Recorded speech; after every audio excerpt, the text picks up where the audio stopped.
Hello, everybody. Welcome back to the second episode of No Filter Needed. Today we've got, Tiggs.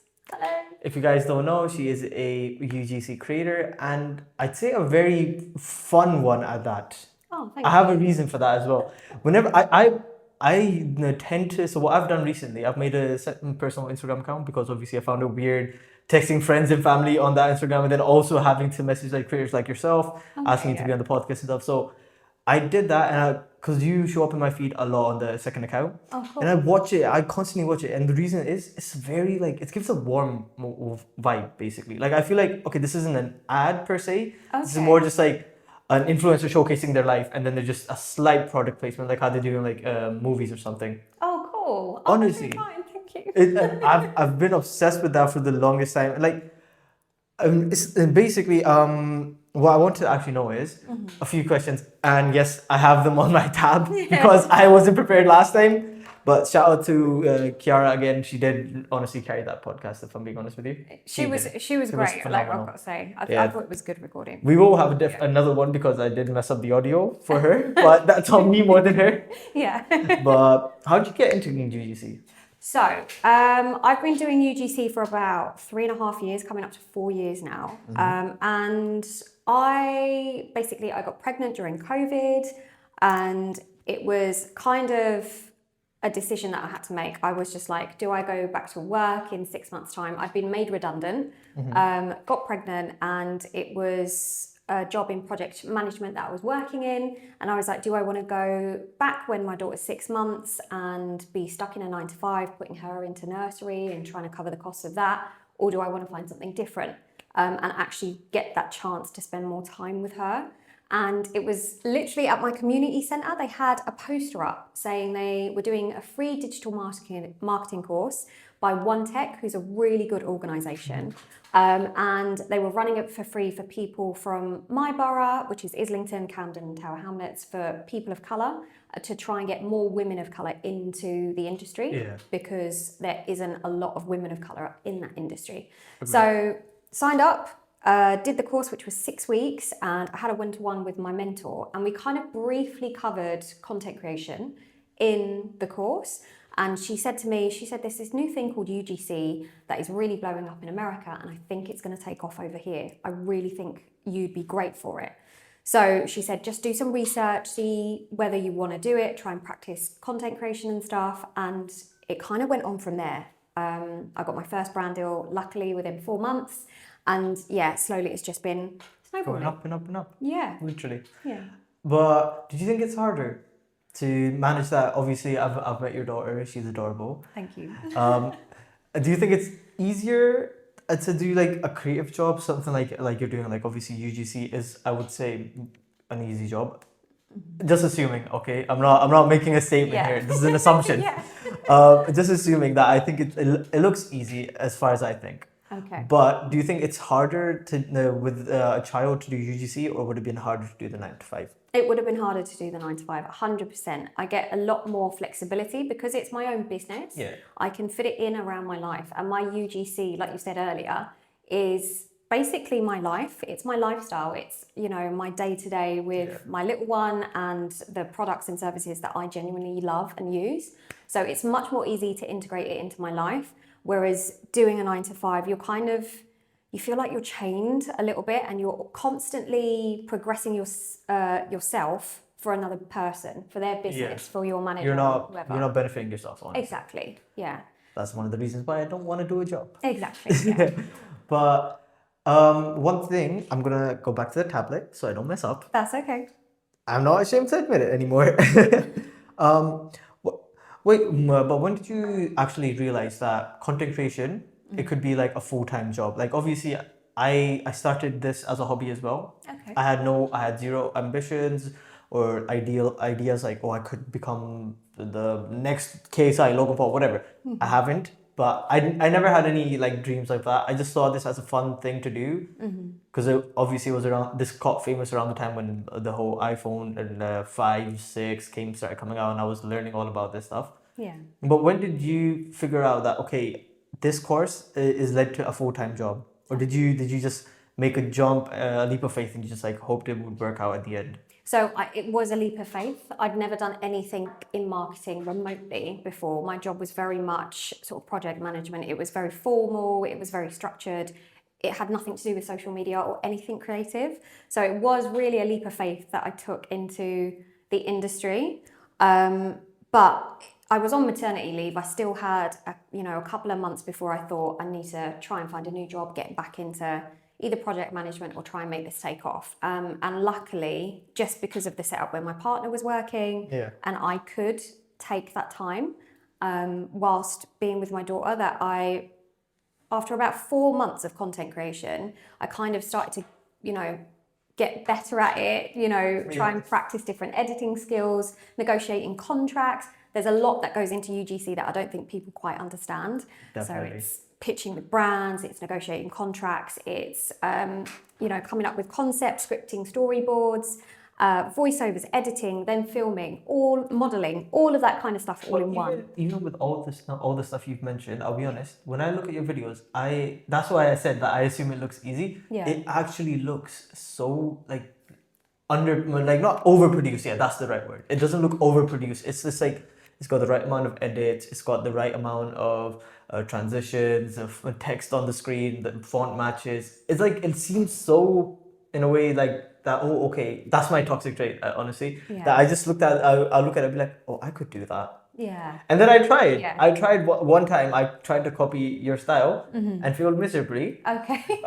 If you remember, Adidas was giving out the summer vibes perfume.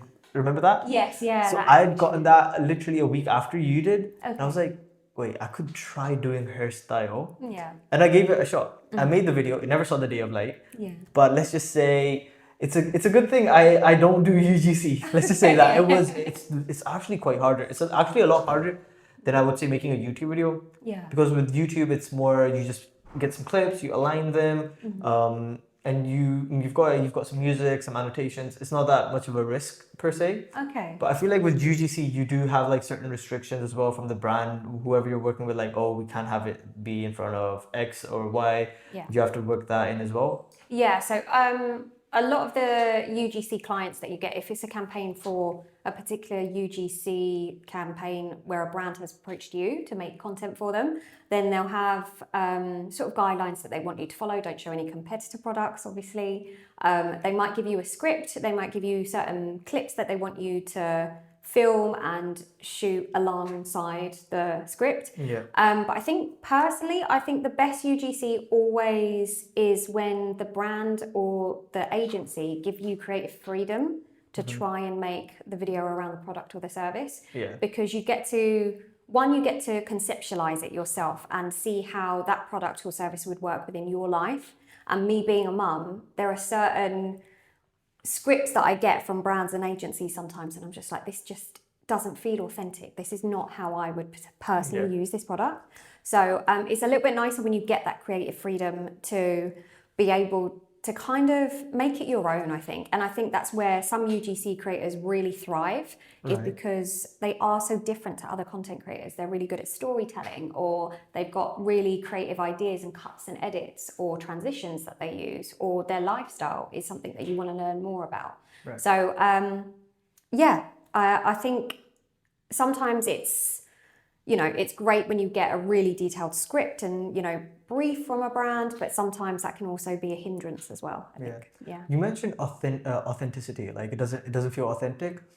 According to you, Yes. what do you think authenticity means, especially with the online world, everybody trying to make the perfect life on Instagram, on the Facebook, whatever social media it is. People always try to show off whatever's going inside the house, it stays inside. But they show on social media it's the best thing.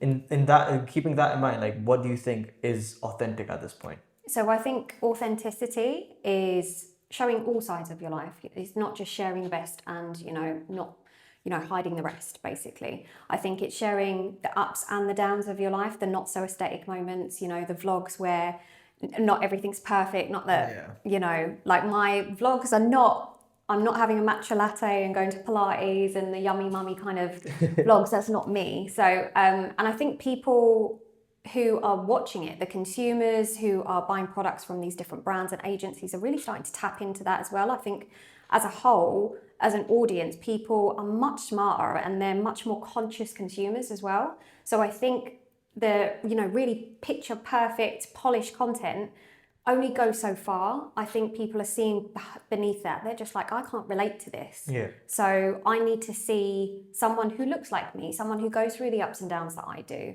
And that's why UGC is so powerful. And it's, I think it's 4.5 times more impactful for consumers to buy products from these brands and agencies, from these brands and services when they're using UGC as opposed to influencer marketing. So I think authenticity to me means just showing those different sides and parts of your life, showing the parts that aren't perfect, because I think those are the things that relate to other people the most. And personally, when I look at my algorithm and my feed, when I see someone who is being completely open and honest and having those difficult conversations, that's the content that I engage with the most. That's the content that I share with other people. Those are the videos that I will comment on, or I will take tips away from or save. So yeah. That's a very, I'll be honest, that's a bright way to look at it. Yeah. Because my feed is, oh my God, my feed is very embarrassing. My feed is a mix of, it's a Pakistani singer named Hassan Rahim. Okay. So he recently got married.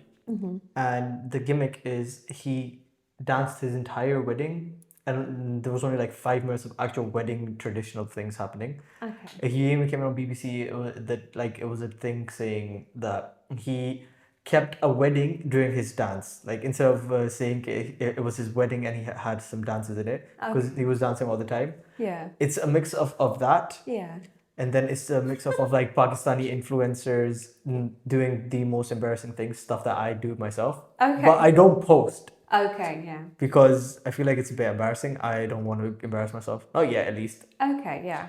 So I'm looking at these other creators as well. I'm picking up tips and tricks and stuff like that. Yeah. Have you this just popped into my head. Have you ever reached out to a UGC creator? So if you've got a piece of content that you're like, oh, that seems cool. I would love to know what was the thinking process behind this, or how they did this effect, whatever. Have you ever gone into the DMs, message somebody like, hey, how are you, blah blah blah, can you teach me? Yes, yeah. So there's a really great UGC creator called Layla Films, I think, and she does some amazing transitions. Right. And she started doing transition tutorials a while back now. She's been doing for a long time, but I remember seeing her UGC videos and just being in awe of her editing skills and techniques, and commenting and saying, would you ever do a tutorial on this? Because I would love to be able to edit or use this edit in a UGC video or example, or some of my own content. So I think as a content creator network and community, I think it's nice when you get that feedback, when you have someone that approaches you and said, how did you make this? Could you give me some tips or ask questions? And the UGC community it's not as close as it used to be. I think when it started 3 years ago, it was a very close-knit community, and there was that space to openly just ask questions, because we were all in it together. Now it was a new space. More competitive now, I would say. Yes, there is a lot more UGC creators now, and some of them aren't as willing to share the knowledge and stuff. But UGC, when it first started, I would say the community was so close that we were all in this space as kind of newbies. We didn't know what UGC, where it was going to go, where it was going to take us. So we kind of just shared tips and tricks here and there and everywhere, basically. And there's still a lot of UGC creators, and finding your community of content creators where you can have that, safe space where you can kind of ask them, do you think this works? Or would you be able to give me some advice on how you do something? So I think, as you're saying, that your algorithm is full of influencers that are doing silly things, but you would never post it. Yeah. I think you should give it a shot, personally. I think post the content, see what happens. It'd be very funny. I'm not even joking. On my way here, I was enjoying my music so much. So I've got the suction case, right? I just put it on top of the sill on the window. Yeah. And I just started dancing. I have zero social anxiety when it comes to that stuff. Oh, okay. If I'm listening to my music, I will dance, I will sing. I don't care who's watching. Oh my God. And I think we broke it. It happened again. Oh, it happened again. Is it on a sensor? I do not. Oh yeah, There we go. there we go. We fixed it, guys. This is what she meant by authentic. This This is authentic content, guys. The real thing. Oh, I can never get it right. So episode 2, we fixed the audio. We fucked up with the lighting. We've just got to get a broom to. Yeah, at this point we just need to play around. Well, honestly, it is. Honestly, your story is inspiring as well. And as far as the videos are concerned, I think I might maybe because I have posted a few embarrassing things on TikTok. That's when I realized I don't like TikTok. Oh, okay. Well, I don't hate it per se, or I just don't like it because I feel like it's made being an influencer into a joke. oh, okay. I've seen so many people back from Pakistan, people here as well. They just treat it as a joke. They one of my brothers, he did a job a couple of years ago as a TikTok moderator. Okay. You'd be surprised the type of weird shit people are trying to post. Oh, okay. He's seen people slaughtering animals and posting those videos. He's seen people just shooting one another for fun. Wow. Like in a village, there's 2 guys that were holding a gun. They just shot each other in the knees. That's insane. I don't get it. What is the appeal for that? Yeah. And because TikTok is full of idiots, no offense. Yeah. No offense that people who use TikTok. I spend 8 hours a day on TikTok, so don't come after me. I love TikTok in that sense. Yeah. But like, even people who know that who I'm talking about, the people that are on TikTok, they watch it more. They get paid. They start going live. They're doing the stupidest things. I've seen people just sit on live, cussing each other out and having dares and stuff like that. I'm like, Yeah. because of that reason, I feel like TikTok is forever a cursed platform for me because I could never do that much random stuff at this point. Like that much stupidity is not like I don't feel like that belongs on the internet. It kind of feels like it's rage bait as well. It is. Like, It is yeah. so much. Yeah. I love that word. I love Gen Z's just bringing out new words every year. That kind of perfectly encapsulates And what it you're trying to does. describe. It's, Yeah. it's so annoying. Yeah. I do post. Like I wouldn't say that I don't post on TikTok, but it's Yeah. more like okay, I posted it on Instagram, I posted it on YouTube. If I remember, I'll post it on TikTok the same day. If not, whenever I open TikTok next, I'll remember, oh, I forgot to post it, and I'll post it then. Yeah. I don't much bother with it. Yeah. Because I feel like it's made becoming an influencer very easy. I think it also really depends on your algorithm, because I would disagree with you. I personally love TikTok, and that's where my UGC career really kicked off. Yeah. And the reason is because back then, posting really authentic UGC content that wasn't, picture perfect and really polished. Yes, heavily scripted. Like, I feel like Instagram is more for that kind of content. Yes. Whereas TikTok is a lot more authentic. So when I was looking at, videos about being a first-time mum and, tips for newborns and stuff like that, it was all UGC sort of content that I was looking for, but it was all on TikTok. Yeah. So my algorithm is kind of trained towards that. I do think there is a real problem with moderation across all social media platforms that you're talking about. Because if you click search, sometimes you are shot the randomest video to your feed that is really just not pleasant to watch. No. Yeah. I personally I didn't have a problem with the TikTok algorithm. If I'm being honest, Yeah. out of all like this, like the spotlight or For You pages, like Instagram's got its Reels, Snapchat's got its thing, Facebook and in the TikTok, I would always pick TikTok because it has my algorithm down to a dot. It does it perfectly. Yeah. And for some weird reason, I'm obsessed with seeing abandoned buildings being explored. Oh, yes, yeah. Stuff. I think it's called UberX, something like that. Yeah, I think so, yeah. And I've been obsessed with that. So, and I always get stuff like that, or like creepy real horror stories. So none of that. There's a demon flying in, and there's the random stuff like that. It's like real horror stories of people seeing creepy stuff in the forest and stuff like that. Yeah. A lot about the Appalachian Mountains, to be honest. Oh, okay. And they're fun. Yeah. Granted, I don't sleep that night, but yes, that's the underlying. Some of the horror stories, like the true crime stories that you hear on TikTok, they're brilliant and they really get you in, but you're also like, oh my God, I'm so scared. But then the TikTok also found a way to doing that for me. Yeah. Have you seen like those, there'll be just a random Reddit horror story going on and there's like a Minecraft or something going on random in the background and just like a narrator going through it one by one? Yes, yeah. I hate that Yeah. so much. Yeah. Because my cousin, he told me like one of his friends did that for the longest time. Yeah. They do not give a shit. They don't care if like they post the second part of the story or not, Okay. because it just that one starting video gets them about 500-600 pounds, something like that. He was saying something very insane. Wow. I heard that and I Yeah. was like, wait, can I just quit all of this stuff? Might as well just start that. That's like a good way to make money. Yeah. But thank God, I'm so happy for this. I think a couple of months ago, YouTube banned re-uploading same media. Yes. Yeah. So I'm so happy with that. Like you have to be authentic now. Yeah. The internet's forcing people now. Yeah. Yeah. I love that so much. But do you think UGC is like in a way taking over the old influencer culture? Like, do you think it's more influential, more widely talking about than say the traditional sense, like the way I'm trying to do my content compared to how you do your content?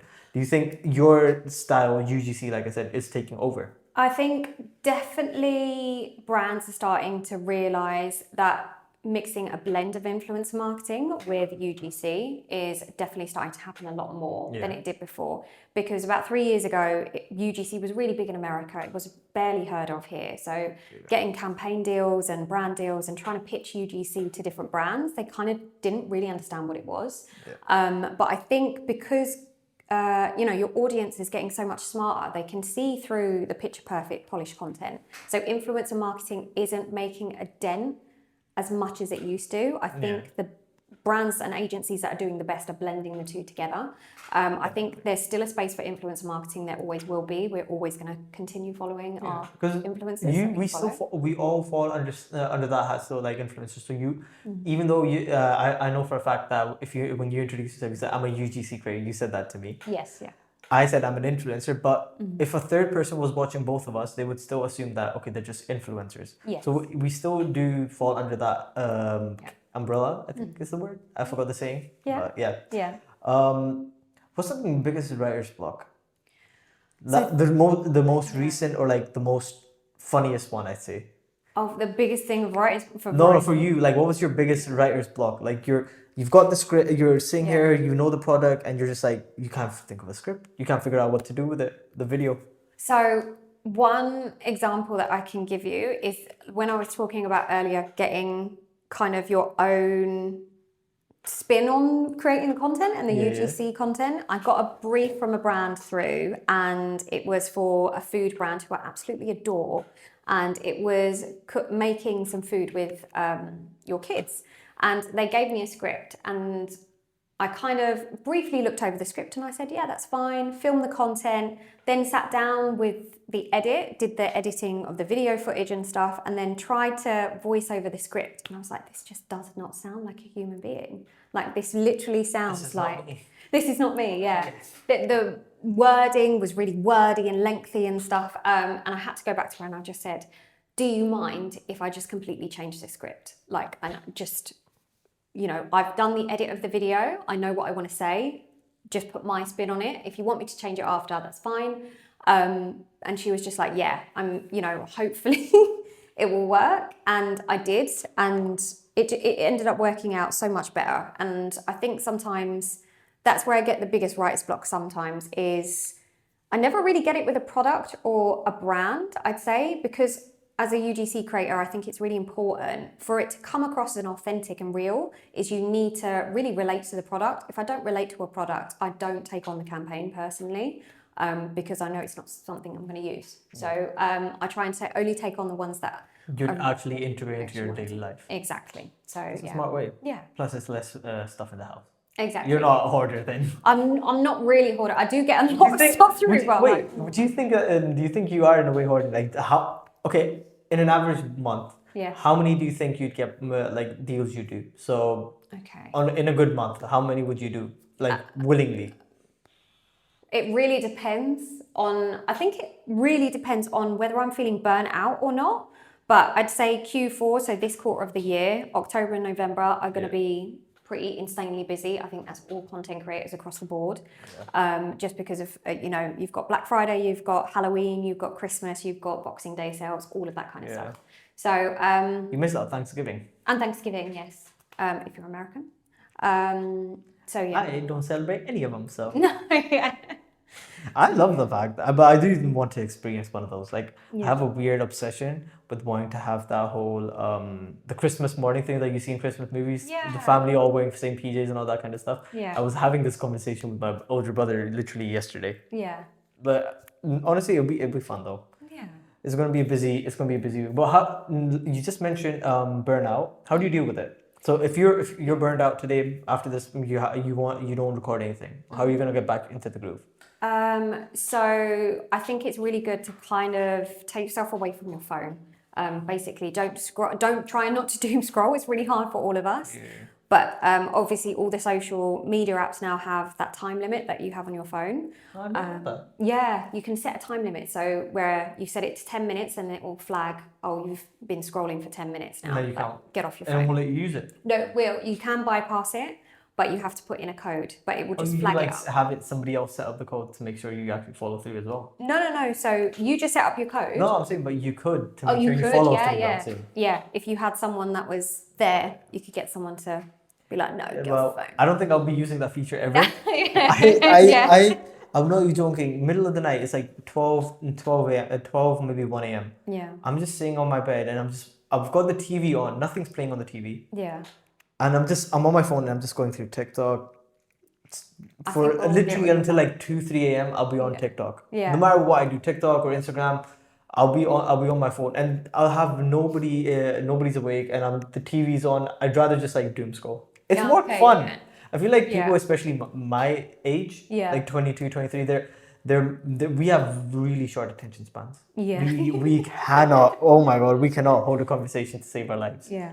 But when we're on social media, you just need to keep scrolling. We can't help it. Yeah. It's a bad habit at this point. Yeah. But I think it's really crucial though, because obviously sorry, I've just seen this woman and I thought she had a dog in her box. I When thought she that as said- well. Yeah, That's why I yeah, did that. I was Oh like, my is that God. a dog? Oh my. But anyway. No, it's not. So Just to make the camera aware, it's no, not. it's not. Don't I worry. think it was just a blanket. But Was it a blanket? It was either a blanket or a coat or something furry. It was I don't something. know. It was something. But yeah. But sorry, I'm just so wrong. Oh, I love this so much. This is too good. This is too good. But yeah, I think it's really important because obviously if you're doom scrolling, that can lead to, for me personally, if I constantly doom scroll, it leads to my imposter syndrome. And then I find it really difficult to go back and create content and find new ideas and stuff like that. Yeah. So it's really important to have time away from socials for me.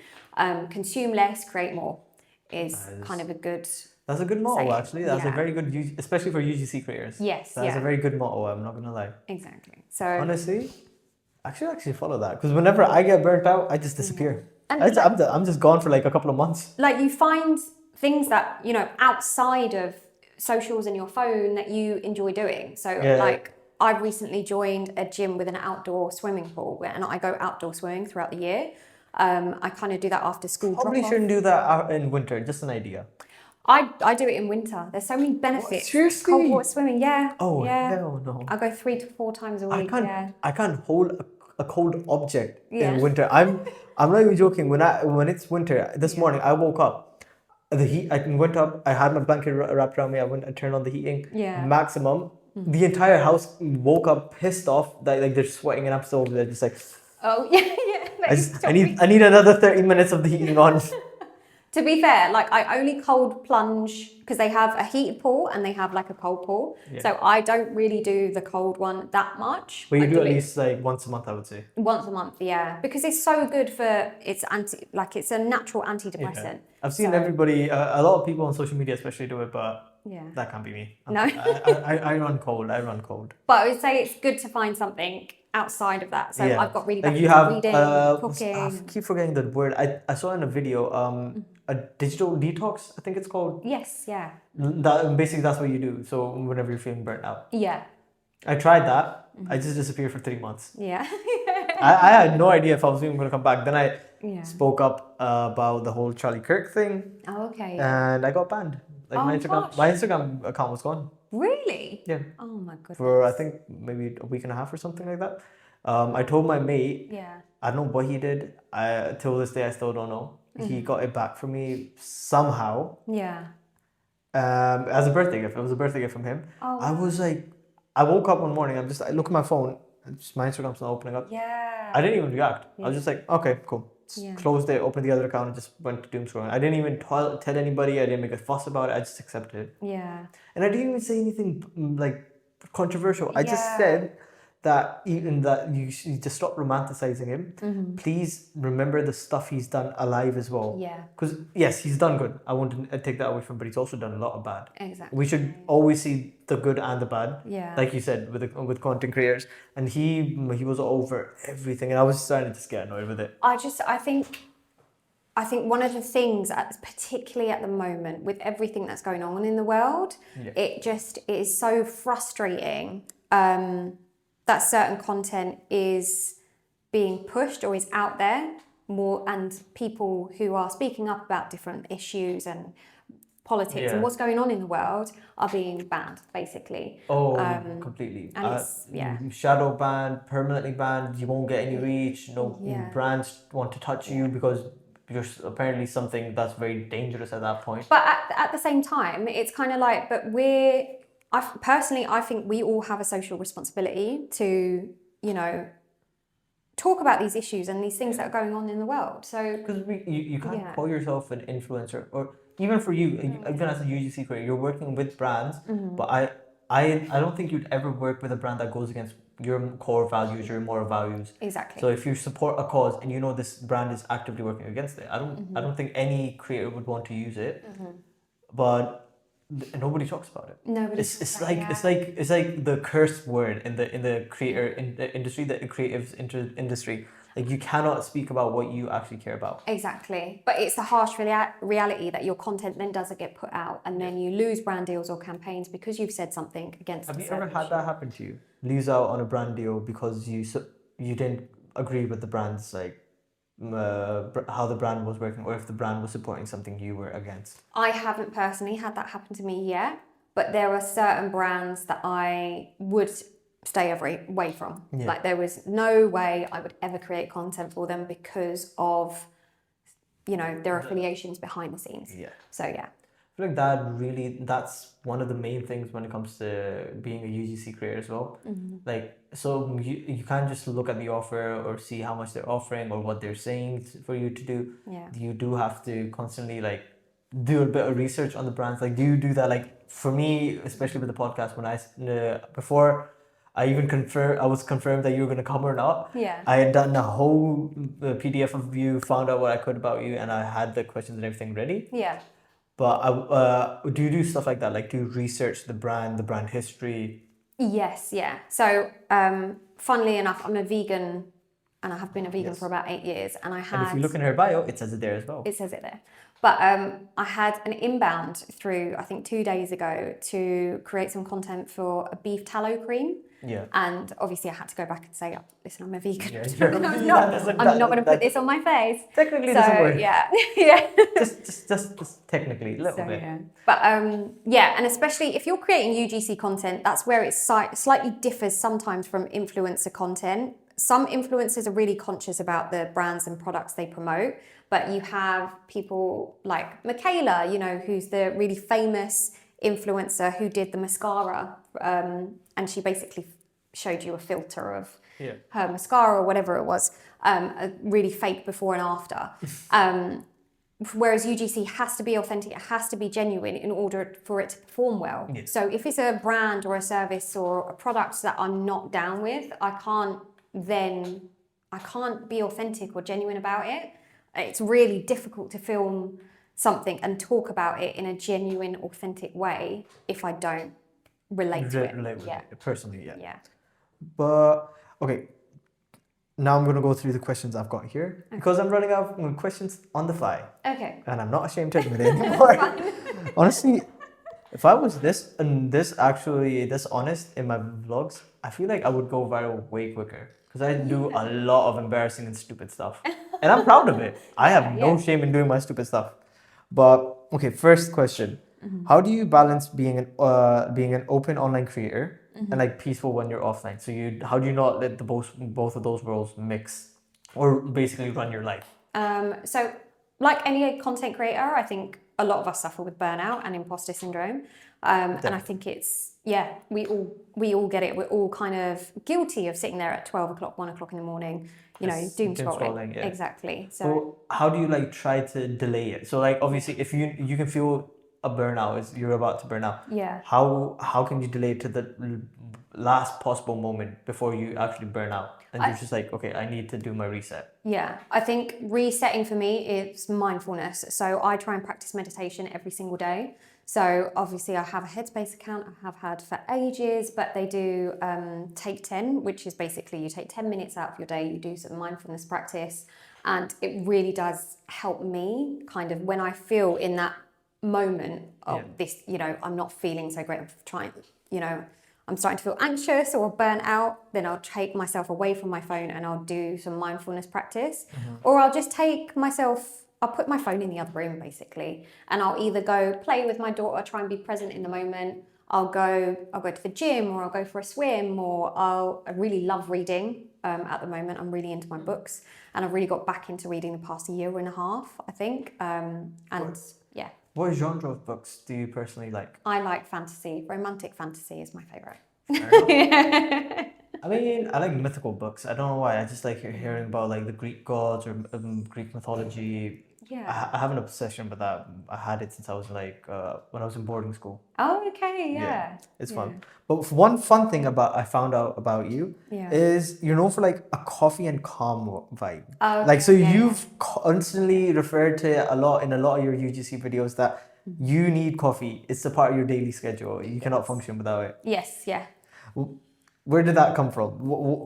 Is it because of the kid or is it because of the content? Which is it? It's both. I think every parent can relate to trying to do the school run without having your morning coffee. If you're a coffee drinker especially, like you just know, like you're half asleep when you're doing the school run, the school drop off, and then you go and have a cup of coffee or you have it on the way to school, and it's just kind of my morning ritual. It gives me that boost that I need. The caffeine kick is definitely helpful, especially when you're a parent and you're trying to struggle with broken sleep for however many years you've been doing it for. Oh, definitely. So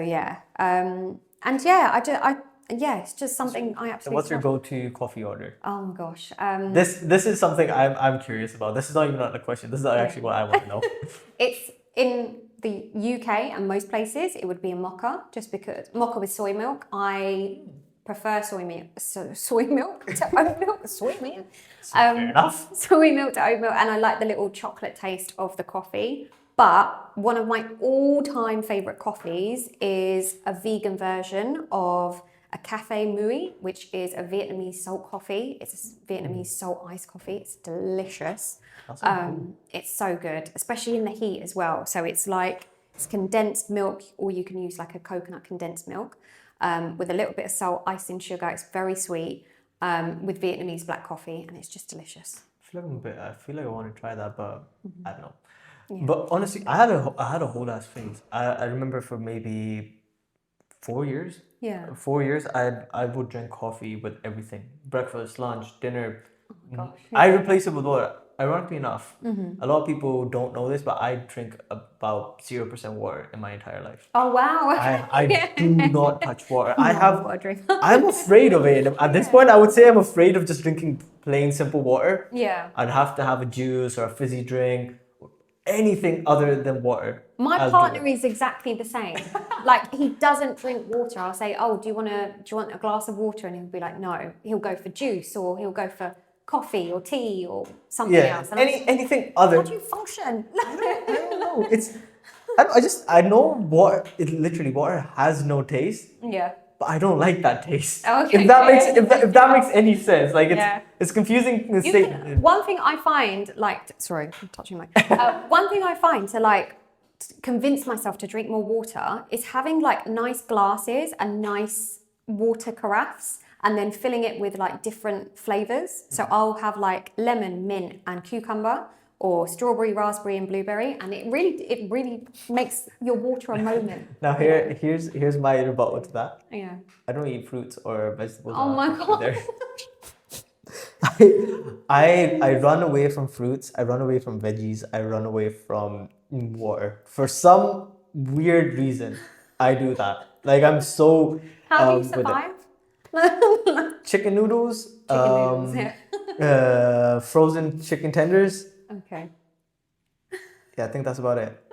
Oh yeah, and iron brew. That's like my Iron drink of choice. brew, okay. I was stuck in Pakistan for 15 years, Yeah, craving this drink. yeah. The moment I landed, the first thing I did was literally, I'm not even joking. Me and my mom got at the airport. I just went to the shop and just grabbed me a bottle of iron brew. Oh my gosh. That's the first thing I did. yeah. I was like, I've been waiting for this drink for 15 years. I need it now. Yeah. But To be fair, I lived in Aberdeen for a year and a half, and I've consumed so much iron brew when I was there. It was like, it's good. It's It is good. It's good. I don't know why it's yeah. overly sweet compared to like all the other sodas you can get in the corner shop or any else. But that fizz and it's just. It's not good for you, but I'm still young. I can still mess around a little bit longer. A little bit longer. Yeah. I've got I would say another 5 years or so before I need to start taking my health seriously. Yeah. So young. Yes. No, but honestly, it's more of just like a preference thing at this point. I'll be honest. Yeah. When it comes to the whole no water thing, I have moments where I'm like, I wake up in the morning, I'm like proper parched. Like I can tell that my throat is dried out, and I'd rather just have that dry taste than to grab water. Grab a water. I'm being honest with you. I have to keep, no joke, a 2-litre jug of water next to my bed with a glass because I get thirsty just before I go to bed, when I wake up throughout the night, and then in the morning. If I don't have water next to my bed, like when I wake up in the morning, I'm just like, you're done. I'm done. Like I can't talk. I'm similar in that sense. I have a 2-litre iron brew bottle next to my bed. Oh, okay. It's good. I'm not have your ashamed. teeth. Like amazing. You still have your teeth all intact. That's actually something my friends and family have brought up a lot. They're like, I've had every sort of junk. Honestly, even on the way back right now, I'm gonna definitely grab something from the shop. I'm gonna be eating. I have sweets, chocolates, crisps, and every single thing that is unhealthy and harmful for you. Yeah. I eat it all the time. My teeth haven't ever rotten. I've never had like a toothache, a root canal, nothing. My teeth are as is. I've had nothing done to my teeth. I've never had any pain. Yeah. They're a bit yellow, so I have planned on going to Turkey for that. Yeah.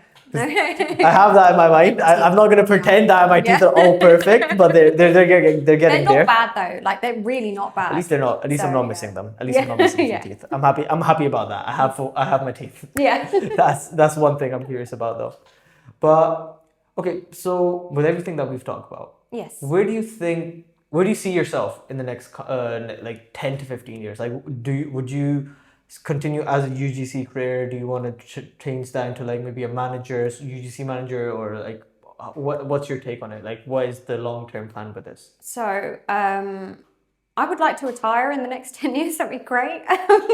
But yeah. You never know. Hey, Yeah. if you set your mind on something, if you actually want it, no matter, you'd get there eventually. It might take you 2-3 years more, but you'd get there. Yeah. I really believe in manifestation as well. So that's really true. I didn't until last week. Oh, what happened? Oh, nothing. My brother just said start believing in manifestation, and I kept doing that in front of my mom, and she doesn't yell at me as much. So Oh, okay. Yeah. I'm gonna stick with that.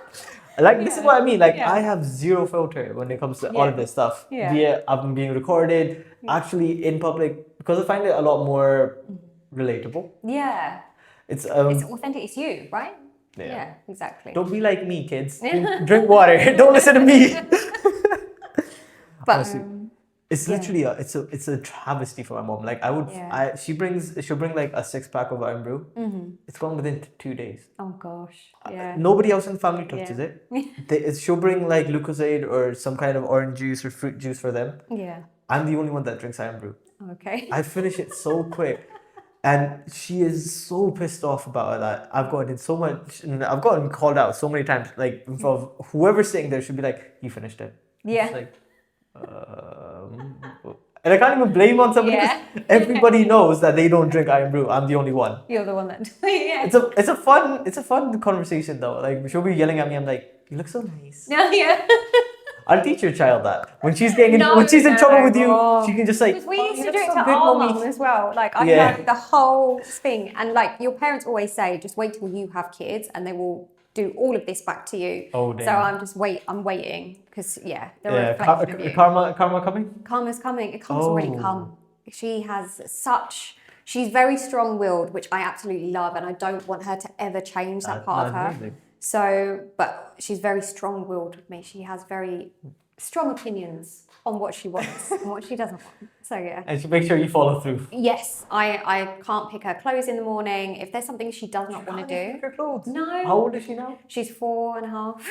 She's going to be, no, she's more than 4.5. She's going to be 5 in November. But yeah, I'm not. So let's just say 5. Yeah. She's 5 and she doesn't let you pick her outfits. No, like I'll give her some options and I'll try to. Ultimately, she's the final. She's the final maker. decision. Yeah. Oh damn. Yeah, she holds the. So she's a bossy one. She's bossy, but my mum was like, "You were bossy, so what did you expect?" Fair enough. So yeah. Karma's right. Yeah. Oh damn! If So- that happens with me, I'm in for a bad. Your kids bad are a couple of years. reflection of you, so. Oh god, I'm Yeah. gonna have a horrible. Yeah. I'm gonna have a horrible Yeah. experience. Just I've wait. been a travesty to my parents. So much fun. Oh god. Thank God I'm not getting married anytime soon. Thank God for that. No, like literally, yeah. when I was young, I did everything I could to piss off my parents. Yeah. Now, not unlike yours and the daughter. Yeah. I didn't grow up around iPads and iPhones and all that stuff. I grew into them. Yeah. That's a separate thing. Sorry. I remember what was it? I forgot the thing's name. Back in Pakistan, it was like around 2011, 2012. I didn't have anything to play with, and I hated playing with toys. I was like 7, 8 at the time. Yeah. My parents refused to get me a phone or a tablet. Even for that matter, Yeah. for the longest time, this is something nobody in my family even knows. We did not even have Wi-Fi in our house. Okay. Yeah. My dad was a politician. He requires internet. Yeah. Everybody in the what we call it a data, Yeah. basically like the office building, there was internet, everything. Where we lived, my mom, my siblings, we all lived, no internet at all in the entire house. My dad was trying to delay that as much as he could. Like he did not let us have internet in the house even. Yeah. And I would do the randomest things. I'll pick up a random flag, like the political flag, take off the actual flag itself, and just start playing with the stick. Yeah. Yeah. And I'm not ashamed. That was, Yeah. to be honest, kids who grow up inside this generation, you guys missed out on the best experiences of life. I don't blame your dad. Like, there's so much research that shows that kids shouldn't have tablets, phones, or Wi-Fi. Yeah. Like, well, the Wi-Fi thing, I wish we could survive without it in But our we home. can. Yeah, we probably could. And just I don't going wanna back try. to old school. If my family's watching ways this, of this is not an idea for you guys. I need the Wi-Fi, please. my PC doesn't work without Wi-Fi. I can't use a hotspot on it Because either. it's dangerous, like for kids to be on tablets constantly and phones constantly. They're exposed to so much stuff, and it's not good for them developmentally or educationally. You think your So- child gets a little extra exposure in that sense, like to tech and everything, considering obviously your job is with tech? My job is with tech, but I keep that away from her. So, So you manage it separately. I manage it separately. So my work day looks very, different. It's not like a 9 to 5 bog standard every day at work kind of thing. So I'll do the school drop off. I still teach part-time. I still teach English part-time. So after I've done drop off, I'll get ready for work, teach for a couple of hours, have lunch, go pick her up from school. And we don't have the TV on. She's not allowed to use it. She has an iPad, but it's hidden away. It's only used for when we go traveling on the really long haul flights or in the car, when we're driving for a couple of hours, not like on short haul things. And yeah, so we'll either go play outside, we'll do an activity, we'll do some cooking, depending on what it is. And She has different clubs. that's fair. That's why I would say she is a lot more strong-willed. Yeah. Because she knows that, like, okay, she gets to pick stuff, so she has to like decide more strategically. She needs to know that, okay, do I actually want to do this or not? Like, I'm sure, obviously, like you said, final decision is her. She does give you a suggestion, like, okay, I want to do this. Yeah. So you be like, let's cook, and she'd be like, no, mommy, I want to go outside and play or something like that. Yeah. And then we'll do what she does. Yeah. And that, I feel like that also that brings more of a deeper bond with your child as well. Yes, yeah. It's called Montessori learning, where they basically have to make their own decisions and get involved in sort of cooking and day-to-day things and stuff like that. Is really good for their development and for them in later life as well. So I think that not giving your child an iPad, especially in the UK, is a big thing. Yeah. Because it's not that easy. It's not hard. Yeah. Imagine in Pakistan. Yeah. My nephew was here for my sister's wedding a couple of months ago. I kid you not, if he didn't have his iPad, he's having his mom's phone. If he didn't have his mom's phone, he's having somebody else's phone, maybe my mom's phone. Not hers, my sister's. Not hers, mine. None of our phones, he's jumping onto the TV. Somebody's using it. I'm not even joking. He knows how to turn on and put on a game on an Xbox and on a PS5. Oh gosh, yeah. He's 5. Wow. Okay. He's 5. Yeah. And he screams. If he doesn't get what he wants, it's like blood curdling screams. Like he will sit down, full like turning into a tomato, like because he's a bit chubby as well. No offense to him, I love him to bits, but he is a bit chubby and just like sit there like this and he'll just start screaming and wailing and crying until like you either give him what he wants or you give him something to eat. Yeah, but And all we try of to go these things are like, there's research showing that all of these things are designed to hook children, like to keep them occupied, like to keep their brains firing on all cylinders. But my it's sister, kind of, my sister's just a lot more, a bit more, I'd say, calm. Yeah. When they're in the UK, when they're back in Pakistan, oh my god, they don't make a sound. Yeah. I've video called my sister so many times. They'll be just like quietly sitting and just watching whatever's on TV, not even a sound. I'm like, I wasn't even that well behaved when I was a kid. Yeah. Like I don't know how. And she literally, I'll be honest, she did groom me. My older sister, one of my older sisters. Okay. They both did. They beat me up a lot, if I'm being honest. Okay. But we can move past that now. We can let bygones be bygones. But they did groom me in that sense. So I do. I think and the one thing I picked up when like she had her own kids is just, they become a lot more. She became a lot more gentler than she was with like her siblings in that sense. Like obviously I was her younger brother, but still. She's a lot more gentler. I feel like that's what, even when your parents said, when your mom said, you said that your mom was saying that when you have kids, you'll find out. And then like karma is like your mom spoiling her. Yeah. Instead of you just sneaking out, your mom letting her do whatever the stuff you say behind your back. Yes, yeah. Like, it's honestly awful. Like my daughter obviously loves my mum. Like they have such a strong bond and I'm so grateful for that. But she, you know, it's just a nanny's thing. Like I'll be like, no sweets. She'll give her sweets. No ice cream. She'll get the ice cream. I do that no as well. TV.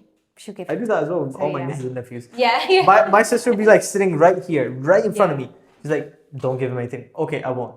Do you want to go play on the Xbox? Let's go into the other room. Other room, open the door, eat up and shut up. Yeah. Do not tell on me. And they surprisingly enough, they're young. They're little, 5, 6, and my oldest niece, she's turning, I think, 15, if I'm not wrong. If she watches this, she'll kill me if I got it wrong. So we're just gonna say she's older than the other two. They don't what's it called? They don't ask like I don't know how to say it. It's like the best way of explaining this. Okay. Like when I give them the snacks and stuff, right? I've told them like, okay, you cannot tell anybody. Okay. They'll tell one another. Like they'll tell the little one will go and tell his brother and sister. Yeah. But all three of them will become like they'll go mute completely in front of their mom if they're caught. They're like, nope, that wasn't us. Oh. And I'm like, this is why I let you guys get spoiled because like they actually keep my back. It's the funniest thing, but I enjoy it. It's fun. You can get like because you get away with something, so why not? Yeah, exactly. I think it's the bonds that you have with them. Yeah, that is important. So bonds and you need to have a lot of food items, especially like sweets, chocolates, candies. If you've got a snack drawer, you're ready to be an uncle or uncle. Literally. See, I'm honestly, that's it. Very strict with snacks. I'm very strict with snacks. We don't have any chocolate. We don't have any biscuits. No ice cream. Nothing. So she will ask for these things, and I'm just like, she'll never get it though. You've got fruit or raisins and seaweed. So what would you like? Yeah, but I would like to ask one final question. Okay. Yeah. Which is, when you started UGC like as a full-time job. Okay. What was your family's reaction? Like your husband, your parents, like were they supportive of it? Were they confused about it? Were they against it? Like how did you manage that initial reaction? So this is actually something I'm going through at the moment. So I'm kind of deciding now whether I want to go full-time with UGC because at the moment I still do it part-time with teaching. And I will say the older family members and certain other people who aren't really on social media, they don't quite understand. The old guard, basically, you'd call them. No offense to them, we still love them. Yeah, we still love them. Like they'll send me, like I'll have uncles and aunties that will send like my mum and dad videos and be like, oh, I saw her in this video on Instagram or Facebook, whatever. Blah, blah, blah, yeah. And that kind of thing. So we haven't broached that It's always the yet. My mum is kind of starting to understand it now, and like we've sat down and we've had a conversation about it and gone through, you know, my time and my finances and why this is something I want to pursue, and just having that open, honest conversation with her about. Do you think you would go full time, let's say, in the next 2-3 years? Do you like? Potentially, 'Cause yeah. I'll be honest, and like you said, you're still figuring that part out of Yeah. whether you want to go full time or not. But I read about this in a book. Yeah. But like subconsciously, we already know what we want, and I think Kiara told me this as well last time as well. It's like, so when you've got the both options in front of you, you already know which one you want, but you're just doing the thing. Like, do you think you've got an idea of what you prefer? Like, Yeah. what would be the ideal situation for you? The ideal situation would be to do UGC full time. Yeah. I would say, but in my opinion, it wouldn't just be UGC. I think because of the goals that I have in my mind, it will be a mix of affiliate marketing and UGC and maybe consultancy or something like that. Because I think the quickest way you're going to get to a financial goal is if you have different income revenues. Yes. So income streams. So Yeah, so you people need to start watching my videos so I get some money. yeah. She said it as well. She said, you Yeah, heard it, right? watch the videos. I need the video. I need the views, guys. Honestly, I feel like I'll be honest though. I since I started making videos on Instagram, YouTube, I've never given a shit about the views. Yeah. Don't give a shit about the views. Don't give a shit about the money. I do it's this true. because I love it. Yeah. I genuinely just have a real bond with just making YouTube videos. I have a shit ton of video ideas. Like I've got a list on the iPad as well. It's just like going out videos. So there's something cool that's happening. It's rustling season. Okay, yeah. And in Richmond Park, you can go and see deers actually headbutting each other. Oh wow. You can go and see two stags fighting. Oh wow. It's happening. I think it's on the 14th or 17th, one or the other. But it's a full-on thing. Like people are going. It's free to go. You can go and just see the deers fighting. And I find that something cool. Like I don't think a lot of people know that. It's literally it's about an hour from Central. Yeah. Yeah. I don't think anybody know that. Like you can go to a park that's only an hour from Central London. Yeah. Where you can see real deers and stags. Yeah. There's random stuff like that always happening. And I most of the time I try to look for free stuff. Yeah. Because I do know, obviously, I've met a lot of people. My friends are all students as well. I know how expensive London is and how hard it is to have a memorable day out or a night out without completely coming home and being broke. Yes. Yeah. So I love the fact that I'm able to just like mess around, find out about new things. I've never even had any well, not never. I've had 2 to 3, a few of them. Yeah. I've not had any like major brand collaboration like you as well. Okay. But I find that makes me more authentic with my content. Like I'll be doing stupid shit. If you've seen my Paris videos, I'm not even joking. The entire time I was vlogging, my phone ran out of storage. I had so many videos. Like for one day, I had like 7 to 8 hours of recordings. I had to slim that down to like 20, 30 minutes.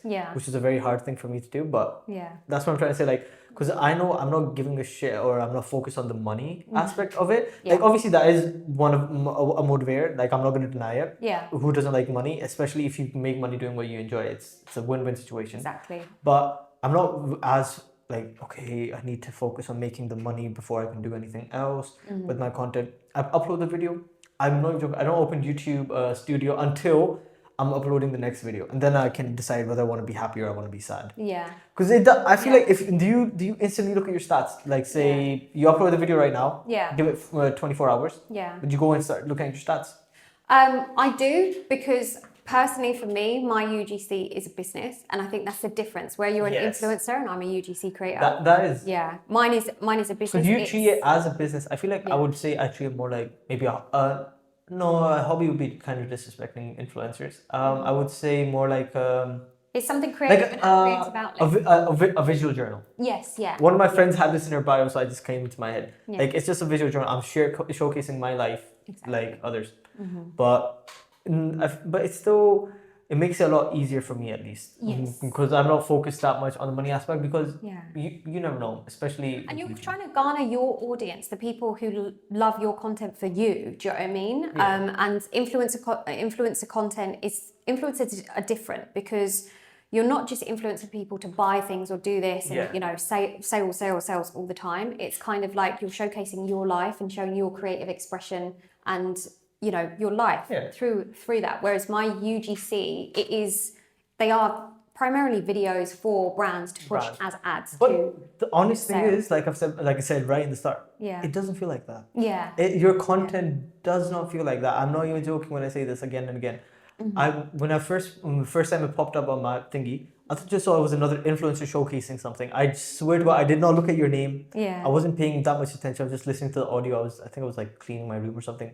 Something I was doing. Yeah. I did not think it was an ad. Oh, okay. Yeah. Yeah. Like it was a UGC credit. I just thought it was just some random small time influencer just like me. Yeah. I was like, oh, cool. Let's see who it is. And it's like, oh wait, I know this person. Yeah. And then I started going through your content. I'm like, oh damn. Yeah. Like you've literally turned your creativity into a business. Yes. That is literally what you have done. I assume, not even assume. Actually, I know this for a fact. I can say this confidently because your content doesn't feel like it doesn't feel pushy. Oh, that's good. Isn't awkward. Like we can tell that at least I can Yeah. because I do tend to look any content, be it even a YouTube video, a funny YouTube video. I would try and see it from a judgmental point of view. Yeah. Where I'm like, okay, is this too much? Is that too much? It feels like the right amount of everything went into it. Okay. Yeah. To make it like you said, the perfect ad where the person watching doesn't feel like necessarily they're being pushed like, oh, here's this iPad, you should buy it. Yes. Yeah. Yeah. Yours is more like, so my kid, we give her this iPad to watch when on long journeys, like you said earlier. Yeah. And this is it's like the audience you have, because I know a lot of them are Gen Zs or millennial women. Yeah. So they would see that obviously a lot of them would have kids or nieces or nephews, whichever scenario. They see that product, they're like, okay, that could be a good gift. I could get that for myself. Yeah. Yeah. And it doesn't you don't see, it doesn't feel like a push. It's Yeah. honest. I don't. Yeah. When I have something nice to say, I just say it, whether the other person wants to hear it or doesn't. Because I feel like that makes me me. Yeah. That's how I am. I'll say whatever comes to my head, and I'll regret or appreciate it afterwards. No, but I really appreciate that feedback. Because it is. Sometimes you're like, I'll be honest. I forgot the video. I was one of the videos I watched quite recently when I was doing my research on you. yeah. Again, not a creep. It was for No. it was for the podcast people. That's okay. Like I said, whatever pops into my head, straight outside. That doesn't get any processing time. I can't remember which one it was. It was one of your videos. I was watching it. Yeah. I think it was when you were on holiday. Okay. I can't remember. If it comes back to me, I'll bring up that point again. But Yeah. it was one of your holiday videos. Okay. Yeah. And I'm not even joking. Yeah. I actually thought you were just showcasing your holiday, and then it's just like a little quick product placement, and then it's back to you describing your holiday. I can't figure out what video it was. I can't remember I've done a couple of those. You did? Obviously. Going on holiday, you just have the perfect light, and you've got the time and the aesthetic hotel room, or whatever. So and the children are with dad. Yeah. You've got your own time. Yeah, I've got my time. Like she's off doing something. So I feel like this is how you start the holiday. So you've landed, you've checked into the hotel. All right, all of you's out. Yeah. You just shut the door. I need my personal doesn't time. quite go like that. You try I though. wish that happens. Yeah, I wish that happens. But usually it's like we're absolutely exhausted from traveling, and she is ready to go. So yeah. I mean, I think it should. I would always assume it would be harder to be a influencer or even any type of a creator, be it TikTok, be a UGC, YouTuber, podcast, or whatever. If you have kids, I always thought that. Yeah. Like, do you think it would have been if you'd made this decision earlier, like before you had your daughter? Do you think it would have been an easier start? Yeah. I'm not gonna lie. Obviously you have just so much more time that you can invest into it. You don't have the responsibility of having a child and stuff like that. But whether I would have been as successful, I don't know. Yeah. Because I feel like because of your daughter, your content does have its own unique twist on it. Yeah. Like, and she's my purpose as well. She's the reason I got into it completely. It's because I have more time with her and I get to showcase it to other parents and other mums who are in the same situation. Look, this is what works for us. And it's easy, and our family. Like, so yeah. You don't need to be a multi-millionaire to spend more time with your child. You just need to take a little bit of an initiative, is basically what you've shown. I would say. I think I'm lucky enough to be in that position. Yeah. I know it's not the same for a lot of people. But it's not, but like it just shows like if you want to do something, all you need is a bit of time to think on it, make a plan, and you can do it. Like you said, you did it for your daughter. You do it mainly for your daughter. I know a lot of people, Yeah. a few people that I personally that have complained to me like, oh, it's so hard to be making YouTube videos or being an Instagram influencer when like I'm constantly worried about or thinking or missing my parents back in Pakistan or whatever. Yeah. And I always say like, why not bring them here or go back? Like obviously I do understand London has opportunity, but Yeah. if you feel like something is getting in the way or it's affecting you to that much of an extent, then I feel like you should just do what aligns with that first and then focus on your content. Yeah. So I think kind of if you have the opportunity there and you're able to do it, to take that leap of faith, take the leap of faith because you never know where it's going to land you basically. But that is the risky thing. Yeah. I mean, I took that leap of faith. Hasn't been bad, to be honest, but hasn't also been smooth sailing. Yeah. You have your ups, you have your downs. Yeah. You just gotta be consistent, honestly. Yeah. I mean, And I think with any business owner or anyone who's been successful with what they've done, they'll tell you, I had several failures or several things that went wrong before I got to this point. So, I had nobody knows this. I didn't tell anybody, no one in my family, but I actually had 2 other YouTube channels before I properly started doing YouTube. Okay. They still exist. Yeah. The videos are still up. I'm not gonna give out the names. Yeah. Because they are embarrassing. It was like 5-year-old, 6-year-old, 7-year-old Hamad making YouTube videos. Okay. Yeah. But I went through one of those videos. I'm not even joking. I don't know what I was trying to do. Yeah. But I was trying to sell a free Disney game on my tab. I think it was like called Disney Infinity. It was just like a sandbox game. You can play with all the Disney characters, all the princes and everything, all the actors that were like the Monsters Inc. or Toy Story. The characters, yeah. Yeah, so you can play with all of them. Yeah. And I was just like, I saw that video. It's like 5-year-old Hamad, 5 or 6-year-old. I don't know how old I am. I just look like a baby. That's all I know. Yeah. And I'm just like sitting there. My twin brother's recording me Yeah. on an iPad, mind you. Yeah. I'm just saying like this, like, so this game, it's so much fun. I was like, what the actual fuck? Like, why did my family even allow me in the first place to do all that stupid shit? But I think it's practice because whenever you ask any content creator, if you ask me to show you my first UGC video, I would be so ashamed. It was so bad. If you ask me, I would refuse to show you. Yeah. Like, it's too cringy. but I put it out there, and the fact is, you practice, and practice makes good content, really. It does, honestly. You put it out there and you learn. You do. Yeah. Well, thank you again for joining me. Hopefully the audio isn't messed up this time. Yeah. I mean, the lighting it was, but we fixed it. We've come to terms with it. Yeah. We accepted it, guys. We did. But again, thank you so much for coming. Thank you Hopefully for you enjoyed being here. I did. Thank and anything you want to say to the fans? you. Your fans, because my fans. I don't. Yeah. My ones. I don't think my ones are gonna be watching the whole podcast. Yeah. Because they're lazy. Because they're my fans. Yeah. My thing is that I am a lazy content creator. Wait, that's actually not a bad category. Just in my bio it says lazy. It's Instagram influencer. It might work. You never know. Yeah, but I'm not gonna try that. Yeah. So nobody get ideas. But, yeah. But again, third time. Thank you. Thank you so And much. Yeah. Thank you.